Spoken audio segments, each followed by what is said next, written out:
안녕하세요. 저는 결혼을 꿈꾸고 있었던 20대 후반의 평범한 직장인입니다.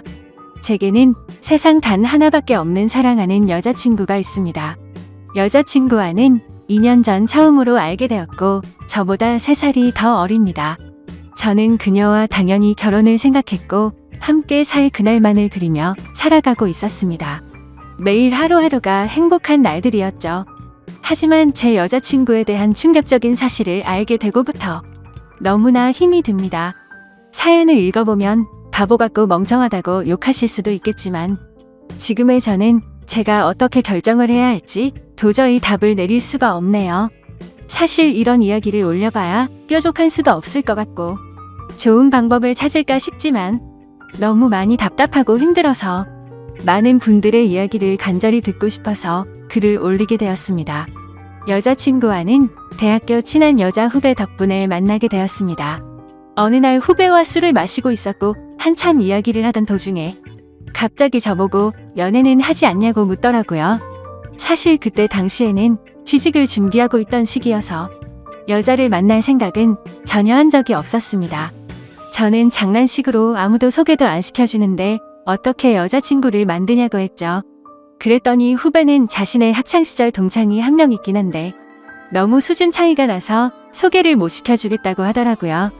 저는 그 말에 너무 황당하고 오기가 생겨서 도대체 얼마나 그렇게 대단하길래 수준 차이가 나냐고 따졌죠.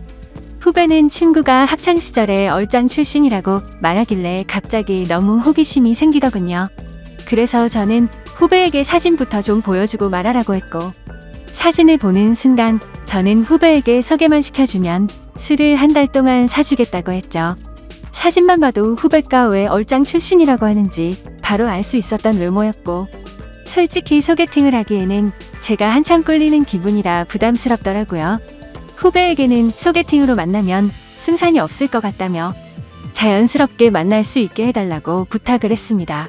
그러자 후배는 소개녀와 단둘이 만나자고 약속을 잡을 테니까 저는 친구들과 놀다가 자연스럽게 합류를 하자고 했습니다. 그리고는 미리 친구들에게 말해서 저를 치켜 세워주자는 작전을 짜게 되었죠. 약속 당일날 저는 친구들과 일찍부터 만나서 술을 마시고 있었습니다.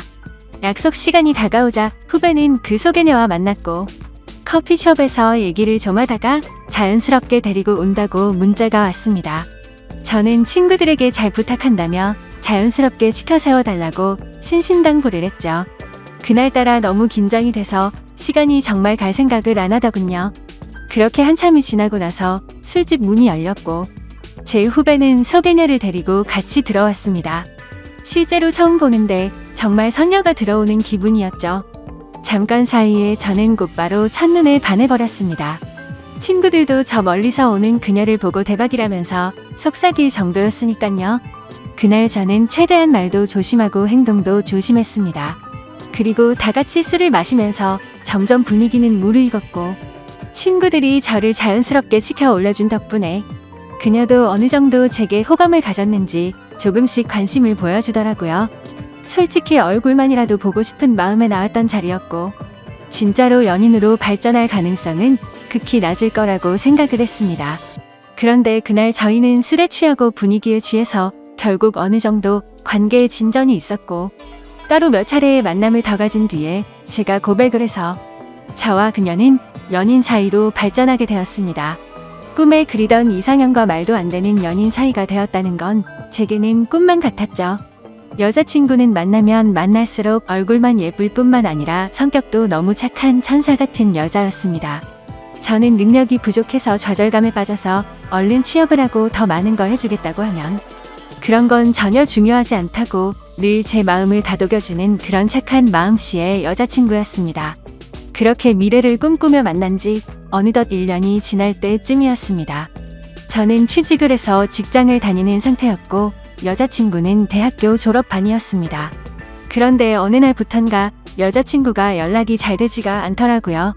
평소 그러지 않았기에 뭔가 이상해서 계속해서 무슨 일인지 물어보게 됐죠. 그러자 집에 일이 좀 생겨서 그렇다고 말하기가 어렵다고 했습니다. 집안 일인데 계속 묻기엔 그래서 그런가 보다 하고 넘어갔습니다. 그 얘기를 묻고 주말에 여자친구를 만나게 되었는데 표정이 좋지가 않더라고요. 그래서 저는 다시금 여자친구에게 물었습니다. 무슨 힘든 일 있는 거냐며 그런 게 있다면 말해달라고 했죠. 그러자 여자친구는 한참을 고민하더니 아버지께서 잘못된 일에 손을 대셨고 결국 집에 너무 큰 빚이 생겼다더군요. 그래서 어쩔 수 없이 알바를 하느라 정신이 없어서 연락이 뜸했다며 미안하다고 하더라고요. 저는 그런 일이 있었으면 진작 말하지라고 했고 당장 제가 모아두었던 돈을 보태어준다고 했습니다. 괜찮다고 수차례 거절을 했지만 저는 이런 상황에는 고집 부리는 거 아니라고 말하고는 돈을 보내주었죠. 그러고서 더 얘기를 해봤더니 빚이 생각보다 너무 어마무시하더라고요. 그래서 빚을 빨리 갚지 못하면 한 달 이자만 너무 심각하다는 걸 알게 되었습니다. 그래서 저는 알바를 해서 그걸 다 갚을 수 있겠냐고 물었더니 부모님도 열심히 일하고 계시고 자신도 생각보다는 고액 알바를 한다고 하더라고요. 뭔가 그때부터 기분이 이상했고 긴장되는 마음으로 무슨 일인지를 물었습니다. 시급을 많이 준다고 해서 바에서 일을 한다고 대답하더라고요. 물론 생각처럼 너무 심각한 곳은 아니었지만 순간 너무 기분이 더러워졌습니다. 어떻게 바에서 일하는데 나한테 미리 물어보지도 않고 하냐고 화를 냈죠.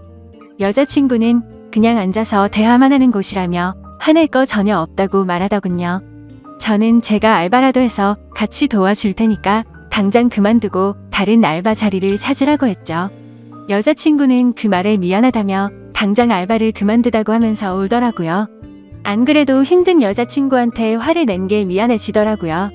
그래서 저는 걱정 말라며 다 같이 갚으면 그 정도 빚은 금방 갚을 수 있겠다고 위로해줬습니다. 그리고 나서 저는 곧바로 알바 자리를 찾게 되었죠. 직장을 다니고 있었던 터라 시간이 자유롭고 고액으로 할 수 있는 일을 찾아봤더니 배달 대행이 가장 맞겠다고 생각을 했고 저는 곧바로 일을 시작하게 되었습니다. 처음에는 실수투성이었습니다. 오토바이도 잘 타지 못했던 터라 운전도 서툴렀고 일이 서툴러서 배달을 많이 못하다 보니 수익도 별로 나지를 않더라고요. 그런데 사람은 적응의 동물이라 그런지 배달을 하다 사고도 몇 번 나보고 지리적으로 익숙해지고 나니깐 그때부터는 점점 수익이 많이 오르게 되었습니다. 여자친구는 제가 오토바이를 타고 운전을 하는 걸 항상 걱정했죠. 그러면서 동시에 제게 너무 고맙다고 평생 이 고마움 다 갚아나갈 거라고 하더라고요. 그때는 이런 시련이 저희의 만남에 있어서 더욱더 끈끈한 사이가 되게 해주고 평생을 살면서 흔들리지 않을 좋은 계기가 될 거라고 굳게 생각을 했습니다. 하지만 그런 긍정적인 생각들은 절대 보잘것없는 헛된 생각이란 걸 알게 해주더군요. 제 인생에서 가장 큰 충격을 받은 날이라 정확히 기억납니다. 문제가 생기게 된 그날은 주말 일요일 저녁 7시쯤이었습니다. 저는 주말에도 쉬는 걸 포기하고 배달 대행 알바를 하고 있었죠. 그런데 제가 처음 여자친구를 소개받던 날 함께 있었던 친구에게서 연락이 왔습니다. 전화를 받아보니 한참 동안 말을 못하고 가만히 있더라고요. 그때는 너무 바쁜 피크 시간대였고 배달통에는 몇 군데를 더 가야 하는 음식들이 있었던 상황이었기에 너무 급한 마음에 짜증이 나서 소리를 쳤습니다. 도대체 무슨 큰일이길래 그러냐고 답답하게 하지 말고 빨리 말을 하라고 했죠. 그러자 친구는 어렵게 말을 꺼냈습니다. 혹시 여자친구가 요즘 어디서 일하는지 아냐고 묻더라고요. 그때 당시 저는 여자친구가 학교를 다니면서 야간에 커피숍 알바를 한다고 들었기에 커피숍에서 일한다고 대답을 했죠. 친구는 너 지금 잘못 알고 있는 것 같다라고 말하더군요.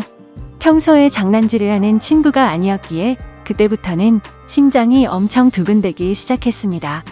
저는 말을 더듬거리며 무슨 말이냐고 똑바로 말하라고 했습니다.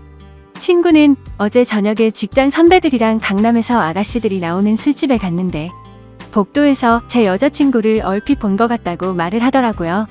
긴가민가해서 이 말을 해야 되나 말아야 되나 하루 종일 고민했는데 아무리 생각해도 제 여자친구가 맞는 것 같다고 하더라고요.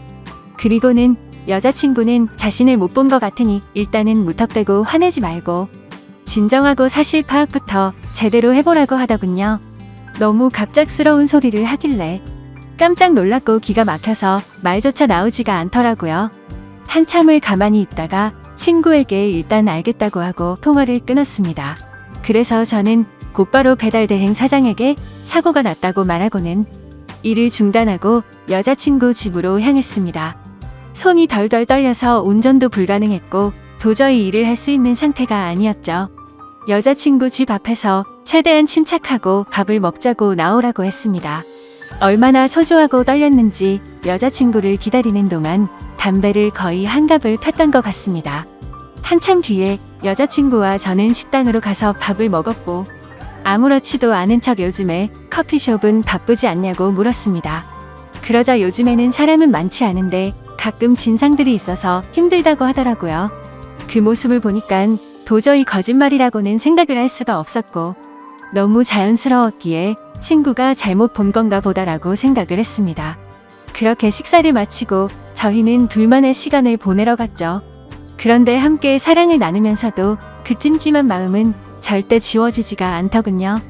여자친구가 화장실을 간다고 자리를 비운 사이 저는 얼른 여자친구의 휴대폰을 보게 됐습니다. 카톡이나 메시지로는 별로 의심스러울 게 전혀 없더라고요. 그런데 은행에서 온 메시지를 무심코 눌러보게 되었는데 정말 깜짝 놀랐습니다. 돈이 없다던 여자친구의 통장에는 잔액이 1,000만 원이 훨씬 넘는 돈이 찍혀 있더라고요. 그래서 이게 도대체 무슨 돈이지 싶어서 메시지를 올려보니 며칠 전 날짜로 어떤 처음 보는 이름으로 1,000만 원이 입금되어 있더라고요. 그리고 더 올려다 보니 여자친구의 가족분에게 다시 보낸 건지 1,000만 원을 출금을 했더라고요. 그래서 이게 도대체 뭐지 싶어서 계속해서 올려봤습니다. 근데 매월 1일에 똑같은 이름으로 꼬박꼬박 1,000만 원이 입금되었더라고요. 어림잡아 봐도 1년 가까이 받아왔으니까 1억이 훨씬 넘는 돈이었습니다. 곧바로 이건 뭔가 심각하게 잘못 돌아가고 있구나라고 깨달았습니다.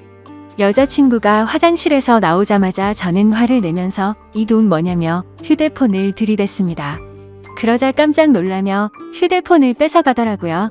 저는 정신이 나간 상태로 나지막이 말했습니다. 지금부터 나한테 거짓말할 생각하지 말고 모든 사실을 말하라고 했죠. 여자친구는 지금까지 있었던 일들에 대해서 말했습니다. 사실은 바에서 알게 된 사장님이 있는데 그냥 주말마다 만나서 밥만 먹어주면 용돈 개념으로 돈을 보내준다고 해서 이 일을 시작했다고 하더군요. 저는 너무 황당해서 따져 물었습니다. 아무 짓도 안 하고 밥만 먹는데 어떤 정신 나간 놈이 한 달에 1,000만 원씩 주냐고 했죠. 그러자 여자친구는 팔짝 뛰면서 절대 이상한 짓은 안 했다고 하더라고요. 근데 상식적으로 아무리 생각해도 이해가 되지 않았습니다. 어느 누가 밥만 먹어준다고 한 달에 1,000만 원씩 줄까요? 그것도 다 합치면 1억이 훨씬 넘는 큰 돈을요. 그런데 그때 갑자기 문득 생각난 게 친구가 여자친구를 술집에서 봤다고 한 게 생각이 났습니다. 그래서 저는 여자친구에게 말했습니다. 너 진짜 거짓말하지 말라고 했는데 계속 거짓말하려고? 내가 너 강남 술집에서 일하는 것도 다 아는데 그것도 발뺌할 거냐고 물었습니다. 그러자 여자친구는 갑자기 아무 말도 못하더라고요. 그러더니 갑자기 주저앉아서는 울기 시작하더라고요. 지금부터 진짜 거짓말 하나라도 하면 나는 더 이상 너 얘기 안 듣고 나간다고 말했습니다. 그런데 계속해서 울고만 있더라고요. 그때부터는 저도 제정신이 아니었고 너무 화가 났습니다. 여자친구가 쥐고 있던 휴대폰을 뺏어서는 화장실로 들어가 문을 잠궜습니다. 일단 돈이 입금된 그 이름으로 연락처를 검색해봤습니다. 그러자 사장님이라고 저장이 되어 있더라고요. 곧바로 전화를 걸었습니다. 한참 동안 신호음이 울리더니 안 받아서 끊으려고 하자 전화를 받았습니다. 목소리가 최소 60대는 넘어 보이는 할아버지 목소리더군요. 저는 바로 욕을 했습니다. 내가 이 전화기 주인 남자친구인데 너 뭐냐고 하니까 젊은이 말버릇이 그게 뭐냐고 이딴 식으로 말하더라고요. 그래서 너 손녀뻘 데리고 무슨 짓거리 했냐고 소리를 질렀습니다. 그러자 돈 주고 하는 짓 뻔하지 뭘 그딴 걸 묻냐면서 욕을 하고는 끊어버리더군요.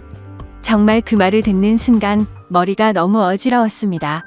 여자친구는 밖에서 문을 계속 두드리면서 울어대고 너무 믿었던 여자친구에게 배신을 당한 기분에 저도 모르게 눈물이 흐르더라고요. 그렇게 서로가 화장실 문을 사이에 두고 1시간 동안 아무 말 없이 있었습니다. 제가 먼저 말을 꺼냈습니다. 그동안 나를 얼마나 우습게 생각했으면 끝도 없이 거짓말하냐고 물었더니 자신을 두고 떠날 것 같아서 차마 말을 못했다고 하면서 울더라고요. 바에서 일한 거랑 커피숍에서 일했다는 건 다 거짓말이었냐고 했더니 미안해라고 대답을 해주더군요. 그럼 다른 데서 일한 건 다 거짓말이었고 애초부터 강남에 있는 술집에서 일한 거냐고 물었습니다. 그러자 여자친구는 그때부터 모든 사실을 털어놓더군요.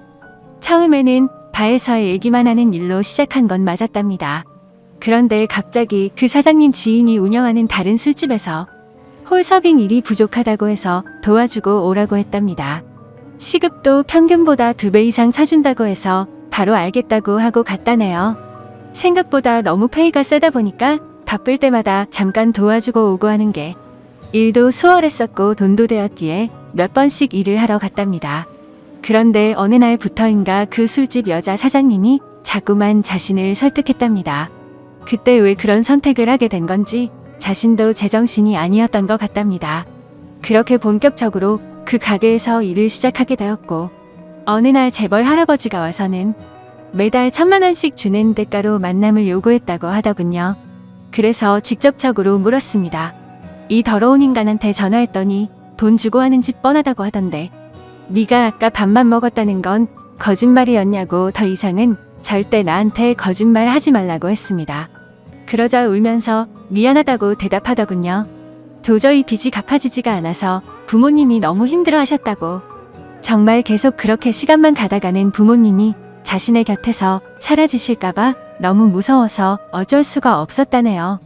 저는 그때부터 이미 모든 사실을 알게 되었기에 문을 열고 나가서 아무 말 없이 여자친구에게 휴대폰을 던져주고는 그대로 밖으로 나갔습니다. 그러자 더 큰 소리로 방에서는 엉엉 우는 소리가 들리더라고요. 솔직히 미운 마음도 컸지만 왜 그렇게까지 한 건지를 아니까 너무 마음이 아팠습니다. 근데 그렇다고 할지라도 절대 이해를 할 수는 없습니다. 저는 여자친구의 힘든 걸 도와주기 위해서 평일에 회사 끝나면 배달 대행을 자정 넘게까지 했고 주말에도 쉬지 않고 그렇게 열심히 일해서 도와줬건만 그 대가가 고작 이런 충격적인 배신이라니 말문이 막힐 수밖에 없었고 모든 게 다 원망스러운 마음만 들었습니다. 그날이 있고부터 벌써 며칠이 지났습니다. 여자친구는 이제 빚은 거의 다 갚아가서 제대로 된 일을 구해서 갚아 나갈 거랍니다. 일도 다 그만뒀고 그 남자와도 다시